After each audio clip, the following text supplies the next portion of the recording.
ডাকাত আছে না, ডাকাত গুলো আসলো, হু হু হাই হু হু হু। যে ওই দিন আমি শিকারে এসে আমার পায়ে একটা আঙ্গুল কেটে গিয়েছিল, যে আল্লাহ যা কিছু করেন আমাদের ভালোর জন্যই করেন।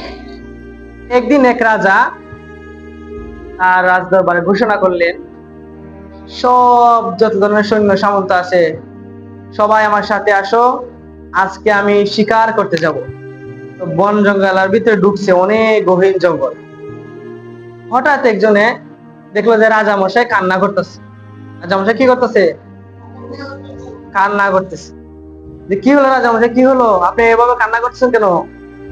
রাজা বললো, আরে হতভাগা, কান্না করতেছি কেন, তুই দেখতে পারস না আমার পায়ের আঙ্গুল একটা কেটে গেছে? পায়ের আঙ্গুল একটা কি কেটে গেছে।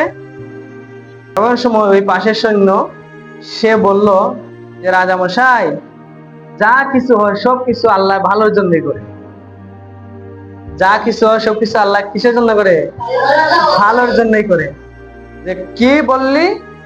যা হয় সবকিছু আল্লাহ ভালোর জন্যই করে না?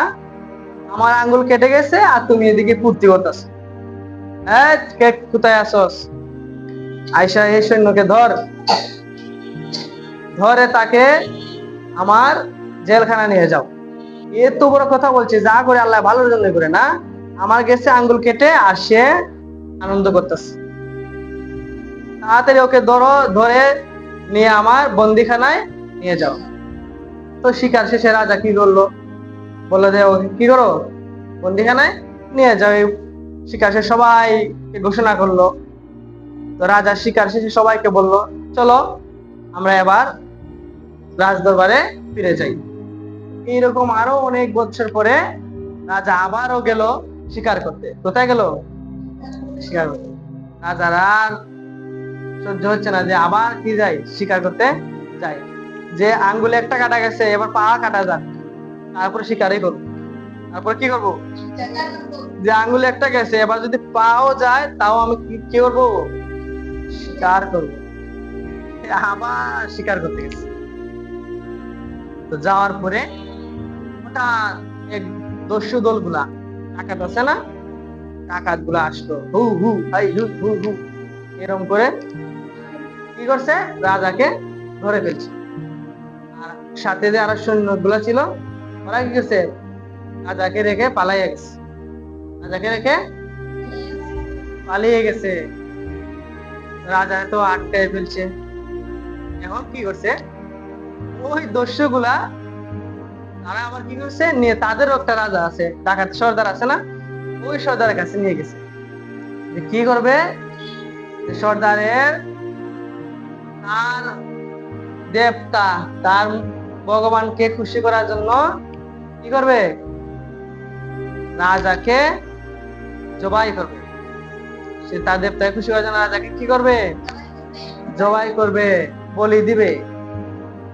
তো রাজারে হাত পা বেঁধে যে জায়গাতে বলি দেয় সেখানে নিয়ে গেছে। যাওয়ার পরে এখন বলি দিবে, এমন অবস্থায় তাদের রাজা বলে উঠলো, এই থামো থামো থামো। তখন জল্লাদ ভাবলো, কি রে, আমি এই মুহূর্তে মাত্র বলি দিমু, এমন অবস্থা রাজা থামতে বললো কেন? যে ওকে তো বলি দেওয়া যাবে না। তখন জল্লাদ বললো, কেন দেওয়া যাবে না? আপনি তো বললেন যে বলি দেওয়ার জন্য, কাটার জন্য। তখন সময় তাদের রাজা বললো, না না না না, আমার ভগবানকে তো খুশি করতে হলে নিখুঁত একটা মানুষ লাগবে। ওর শরীরে তো খুঁত আছে। কি খুঁত? যে ওর পায়ের একটা আঙ্গুল কাটা। ওর পায়ের একটা কি আঙ্গুল কাটা। ওকে কি করো, ছেড়ে দাও। রাজা দৌড়াইতে দৌড়াইতে তার রাজ দরবারে চলে গেল। যাওয়ার পরে ভাবতেছে, হায় রে, একদিন আমাকে আমার সৈন্য বলেছিল যে আল্লাহ যা কিছু করে ভালোর জন্য করে। আজকে তা বুঝতে পারলাম, যে ওই দিন আমি শিকারে এসে আমার পায়ে একটা আঙ্গুল কেটে গিয়েছিল, আর আমার সৈন্য বলেছিল যে যা কিছু আল্লাহ করেন ভালোর জন্যই করেন। আজকে বুঝতে পারলাম, ঠিক আল্লাহ ভালোর জন্য করছে। আজকে তো আমার প্রাণ যাওয়ার অবস্থা, আমাকে বলি দিয়ে মেরে ফেলার অবস্থা। বলি দিলে তার বাঁচবে না, কেটে ফেলবে। কিন্তু আজকে আমার ওই পায়ের আঙ্গুলের জন্য আমি কি বেঁচে, হ্যাঁ বেঁচে গেলাম। তো আজকে সে বুঝতে পারে যে ওই কথাটা আসলেই সঠিক ছিল। তাহলে কি বন্ধুরা, আমরা বুঝতে পারলাম যে আল্লাহ যা কিছু করেন আমাদের ভালোর জন্যই করেন। যখনই আমরা কষ্টের মধ্যে থাকবো, হ্যাঁ, বিভিন্ন অভাবের মধ্যে থাকবো, তখন সময় আমরা কার উপর ভরসা করব? আল্লাহর উপর ভরসা করব। কারণ আল্লাহ অবশ্যই আমাদের কষ্টের পরে আবার কি দিবেন? সুখ দিবেন। কষ্টের পরে আবার কি দিবেন? সুখ দিবেন। বন্ধুরা, আপনারা কার উপর ভরসা করবে?